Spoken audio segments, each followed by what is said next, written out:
pour en parler, Aurélien Duchesne, bonjour. Bonjour. Et merci beaucoup d'être avec nous ce matin. Vous êtes consultant géopolitique et défense et vous êtes auteur de La Russie et de Poutine contre l'Occident. Il est là, votre livre, La menace russe au-delà de la guerre en Ukraine, aux éditions Erol. Pour vous interroger également à mes côtés, Isabelle Goudin, que je salue, Xavier de Giacometti, que je salue, Nivine Potros, que je salue également. Alors, allons-y directement. Est-ce qu'effectivement, il faut non pas seulement se réveiller, mais se préparer très concrètement, se mettre en ordre de bataille dans les esprits et dans nos poches? Est-ce qu'on doit effectivement se sacrifier, revoir nos priorités budgétaires pour l'effort de guerre? En effet, la question qui se pose, quand on parle de chiffres, on a beaucoup parlé ces dernières heures de 2% du PIB. Ça, c'est le niveau des dépenses militaires qu'on consacre au regard de notre richesse nationale et de passer éventuellement à 5% du PIB. C'est ce que dit Emmanuel Macron. Ça peut paraître une révolution, mais je rappelle que les 2% du PIB où nous sommes, c'est le minimum qu'on avait fixé il y a 10 ans, au moment de l'annexion de la Crimée. Il n'y avait pas encore cet état de menace en Europe. Et à la fin de la guerre froide, dans les années 90, on était à 3% du PIB. Dans 2%, on est plutôt des bons élèves en Europe, hein, regardez. On est des bons élèves en Europe, on a été un des rares pays à maintenir un effort de défense autour de 2% du PIB ces dernières années. Mais par comparaison, les Polonais, par exemple, sont à 4,7% du PIB pour cette année et ils veulent être à 5% pour les années qui viennent. Pour avoir produit une étude sur le sujet, il y a la volonté politique en Pologne, quand vous parlez de sacrifice, il y a un consensus sur l'idée que désormais, il faut diminuer certaines dépenses moins prioritaires ou diminuer des dépenses sociales pour financer l'effort de défense. Pour un pays comme la France, au fond, le dilemme, ce sera le beurre ou les canons. Par comparaison, à l'époque du général de Gaulle, quand on a commencé à créer la force de frappe nucléaire, on était à 5-6% du PIB en effort de défense. Les dépenses sociales aujourd'hui, c'est 33% du PIB à peu près, 30%. Donc ça veut dire qu'il y aura dans les prochaines années des arbitrages à faire, effort de défense ou protection sociale par exemple. Oui, Isabelle. Oui, effectivement, on peut se dire qu'il y aura vraiment un choix de société, mais c'est vers ça qu'il faut aller. Peut-être que la Pologne, effectivement, s'ils ont aujourd'hui un taux plus élevé que nous, c'est aussi parce qu'ils sont plus proches de la Russie, tout simplement. Oui, il y a une identification des menaces qui n'est pas la même, mais quand le président Macron, dans la vidéo qu'on a montrée à l'instant, dit que la Russie est une menace au-delà de l'Ukraine, là aussi c'est un changement majeur en France. C'est-à-dire que jusqu'ici, on estimait qu'il y avait deux choses qui nous prévenaient d'une telle menace. Tout d'abord, l'idée qu'au fond, en réalité, la Russie n'était pas une vraie menace. Il y a 3 ans, jour pour jour, alors que Poutine reconnaissait officiellement les républiques séparatistes du Donbass, la quasi-totalité des experts nous disaient il ne va pas envahir l'Ukraine. Maintenant qu'on commence à comprendre qu'on a peut-être sous-estimé la menace, il faut aussi comprendre qu'on a peut-être sous-estimé nos besoins en matière de défense et qu'il faut faire sauter tous les tabous. Pardon, mais il faut en avoir les moyens. Alors par exemple, on peut effectivement faire ce que font les Danois, que Emmanuel Macron cite en exemple, qui passent à 70 ans, qui envisagent de le faire pour les retraites pour financer la défense. Vous voyez ça en France? Vous croyez qu'on en a et les moyens et la capacité sociale d'aller jusque-là? On en a les moyens sur le papier, mais il y a la question effectivement de l'acceptabilité sociale et même politique. Pour en avoir reparlé encore hier avec un député de la commission des affaires de défense de l'Assemblée, la question qui se pose, c'est est-ce que nous, sur le modèle un peu du Danemark, on est prêt à faire par exemple des acquisitions en urgence de matériel supplémentaire, à accélérer ce qu'on appelle la loi de programmation militaire, qui fixe nos efforts de défense jusqu'en 2030, simplement. Évidemment, dans le contexte budgétaire qu'on a, la France ne peut pas aller beaucoup plus loin. Se pose la question qu'a également évoqué le président quand il parle de dépenser en européen, c'est est-ce qu'on fait par exemple la même chose pour la défense que ce qu'on a fait pour le Covid ? Au moment du Covid-19, on a réussi à faire au niveau européen un plan de relance conjoint parce qu'on savait très bien que des pays comme l'Italie, l'Espagne ou la Grèce n'avaient pas les moyens de tenir le choc de la pandémie. Est-ce que demain on est prêt à dépenser par exemple 500 milliards d'euros ensemble au niveau de l'Europe? Ça permet de mutualiser la facture et de faire ça à moindre coût pour un pays comme la France. Oui, Xavier, allez-y. Augmenter les dépenses de défense, ça paraît évident, il faut le faire. Mais il n'y a pas si longtemps, Emmanuel Macron nous déclarait en économie de guerre. Aujourd'hui, il sonne le tocsin. Le mot est très fort, tocsin. C'est l'urgence nationale. Mais finalement, est-ce qu'il suffit de faire des chèques? Est-ce que la réindustrialisation, est-ce que la mobilisation des hommes, la montée des capacités en hommes peut se faire uniquement avec des chèques? Sur l'industrialisation, par exemple, sur l'industrie de défense, il y a une question qui est celle de la visibilité. Si je prends un exemple qui n'est pas une affaire de chèque, mais de choix stratégiques, je rappelle qu'aujourd'hui, la France ne produit plus sur son sol, depuis plus de 10 ans, de chars d'assaut. et que le prochain char d'assaut dans les rangs de l'armée française est prévu pour 2040. C'est le projet qu'on a avec les Allemands. Eh bien, un choix stratégique qui n'est pas un choix de chétier, c'est est-ce que demain la France décide, elle ou d'autres pays ensemble, de reproduire des chars? Et sur la question des hommes, vous posez une question qui montre aussi que tout n'est pas une affaire d'argent. Mettons que demain, par magie, on arrive à dépenser 5% du PIB, donc à multiplier par plus de 2 l'effort de défense. On a aujourd'hui en France, pour la première fois depuis la fin de la guerre froide, des problèmes pour recruter. Il y a des capacités techniques, des métiers spécialisés dans les armées, où, quand vous parlez à des gens de l'état-major, ils vous disent qu'ils ont du mal à trouver les compétences. Donc il faudra aussi payer plus les gens pour attirer des civils dans l'armée. Oui, allez-y, Nivine. Oui, pour compléter quelques chiffres sur les effectifs, en 91, il y avait quasiment 450 000 soldats professionnels. Aujourd'hui, c'est à peine 200 000. Le nombre de réservistes, il a été divisé par 10. On est passé de plus de 420 000 à 41 000. Est-ce qu'aujourd'hui, au-delà des moyens matériels, on a également la force de persuasion pour lever la population, les inciter à rejoindre l'armée? Parce qu'en réalité, le défi, il est là.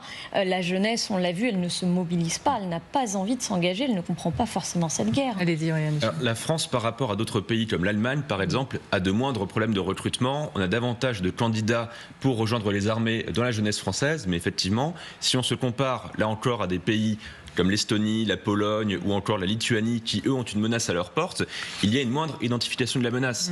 Et je me souviens que moi j'étais au lycée quand il y a eu le Bataclan. On a été toute une génération à redécouvrir vraiment les métiers de la guerre parce qu'on avait eu des massacres sur notre sol par des terroristes et il y a eu un engouement pour la défense qui passait pour un truc encore ringard, voire nationaliste quelques années avant. Donc si demain on a le sentiment, par exemple, si l'Amérique devait lâcher l'Ukraine et précipiter un cessez-le-feu qui avantagerait Poutine, on peut estimer que dans l'opinion française, mais ça c'est aussi un travail à faire sur la durée de persuasion, s'il y a le sentiment d'une menace urgente, là on peut plus recruter, mais c'est tout l'enjeu de persuader l'opinion publique. Puisqu'on parle d'économie et de guerre, on va se demander si c'est bientôt la fin des sanctions pour la Russie. Je sais, ça peut sembler paradoxal puisque l'Europe annonce un 16e train de sanctions. Mais pourtant, regardez, les États-Unis mettent la question des sanctions contre la Russie sur la table des négociations sur la guerre en Ukraine. Et c'est notamment ce qu'a déclaré le ministre américain des Finances. Donc, c'est quelque chose quand même, on avance sur quelque chose d'assez concret. Vous imaginez qu'effectivement, le deal, puisqu'encore une fois, on parle de deal beaucoup dans cette affaire maintenant, ça pourrait être notamment pas que les terres rares, ça pourrait être vous faites tomber Zelensky et puis fin des sanctions pour satisfaire Poutine. C'est malheureusement très probable. Alors pas la fin de toutes les sanctions. Je rappelle que Donald Trump, dans son premier mandat, avait lui-même pris des sanctions, par exemple pour essayer de contrebalancer les projets de gazoduc Nord Stream. Mais il y est très probable que dans les demandes principales des Russes, il y ait la levée des sanctions. Pourquoi ? Parce que Poutine commence à comprendre que le temps ne joue pas totalement en sa faveur, notamment au plan budgétaire, au plan financier, et qu'il faut préparer déjà l'après-guerre. Donc évidemment que les Russes feront tout pour pousser la levée de sanctions. Et côté américain, par exemple, vous avez déjà l'idée que des entreprises américaines pourraient, je dis bien pourraient, revenir dans le marché russe, évidemment au détriment d'entreprises européennes.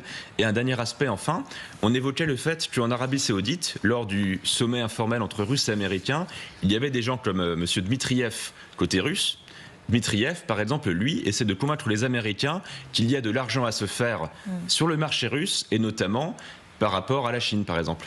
Alors, regardez ce que dit le Financial Times, c'est que pour les États-Unis, la Russie n'est plus vraiment l'agresseur dans cette guerre. Les Américains ont dit qu'ils ne signeraient aucun document commun qui stipule que la Russie est l'agresseur, ce qui était pourtant quand même commun aux alliés auparavant. Regardez cet article de Financial Times. Face à ça, comment on voit tout ça du côté de la Russie?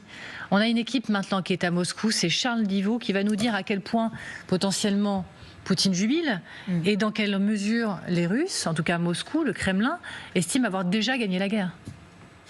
Sans pour autant parler de victoire, ici la Russie, ce qui est sûr, c'est qu'elle se félicite de la prise de position des États-Unis, car en reprenant presque mot pour mot le narratif russe, en s'interdisant de qualifier la Russie d'agresseur, les États-Unis, aux yeux du Kremlin, se positionnent chaque jour un petit peu plus comme un possible allié qui permettrait de mettre fin à la guerre en Ukraine.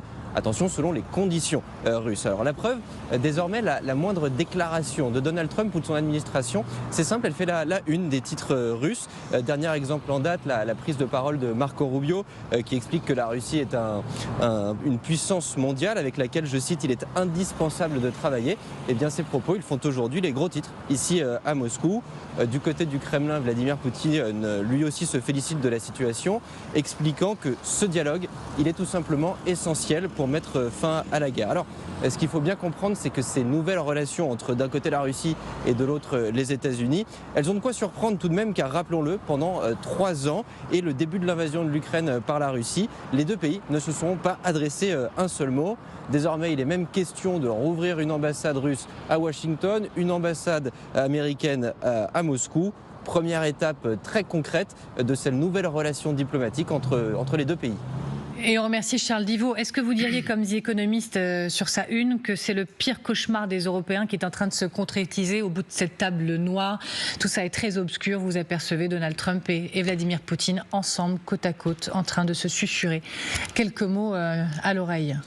C'est notre pire cauchemar pour 2 raisons qui sont illustrées là-dessus. La première, c'est qu'on n'est pas à la table, que les Européens sont exclus littéralement de leur propre avenir qui serait discuté par les Russes et les Américains. Et le fait qu'il y ait une complicité montrée sur la couverture entre Poutine et Trump, quelque chose d'encore plus grave, qui pour le coup dépasse ce que prévoyaient les plus pessimistes d'entre nous. On était certains à dire que Trump allait assez rapidement lâcher l'Ukraine ou lui mettre une pression maximale.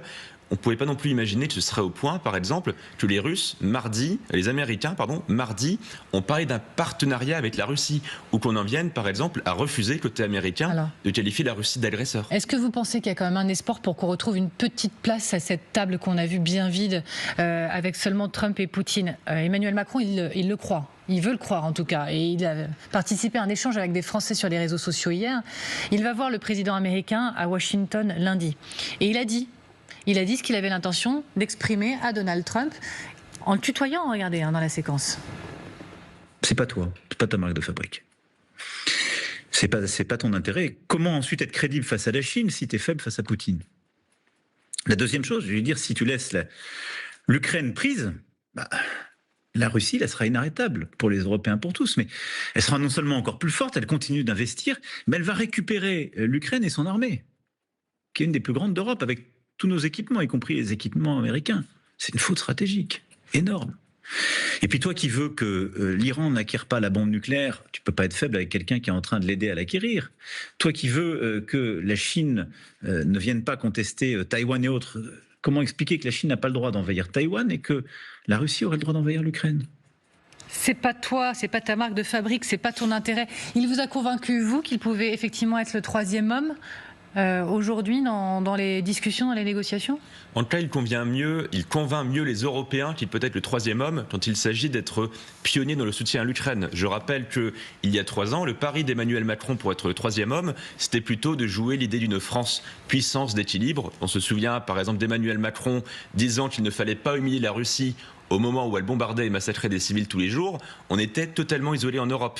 On est beaucoup plus crédible pour peser et prendre la tête de l'Europe dans les négociations, pour être le 3e homme, la 3e force, si on est le camp qui ne lâche rien en faveur de l'Ukraine. En quelques mots, la seule façon de peser, finalement, est-ce que ce ne serait pas, si l'Ukraine décide de continuer le combat, de les soutenir jusqu'au bout? Absolument, parce que si l'Amérique lâche, il faut bien qu'il y ait des alliés jusqu'au bout pour que l'Ukraine tienne et pour qu'à la table des négociations, comme vous dites, il y a une seule manière d'être respecté et par Trump et par Poutine, c'est le langage de la force. La force, c'est la seule manière d'exister pour nous. Poutine et les présidents français, c'est le titre d'un documentaire que vous pourrez découvrir à 21h sur notre antenne. C'est passionnant, extrait au moment de la visite du président russe au château de Versailles. Souvenez-vous. Il y a cet appel de la dernière chance. Merci pour ta disponibilité ce matin. Si on veut donner une chance au dialogue, il faut calmer dans la région le jeu. Lors de cet entretien téléphonique, Emmanuel Macron, entouré de ses conseillers, tente de convaincre Poutine d'accepter le principe d'un sommet avec Joe Biden. Mais est-ce que tu es prêt à avancer et à dire aujourd'hui, je souhaite une réunion à 2 avec les Américains puis élargie aux Européens, ou pas? On voit en fait le dilettantisme et la légèreté avec laquelle Poutine parle à Macron.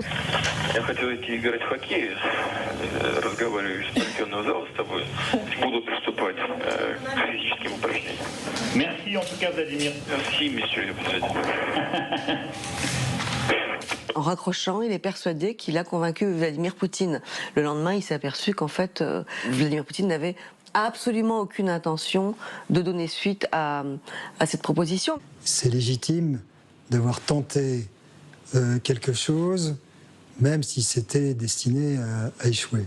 À ce moment-là, Poutine avait déjà décidé d'envahir l'Ukraine. 4 jours après ce coup de téléphone, c'est la sidération. J'ai décidé de mener une opération militaire spéciale.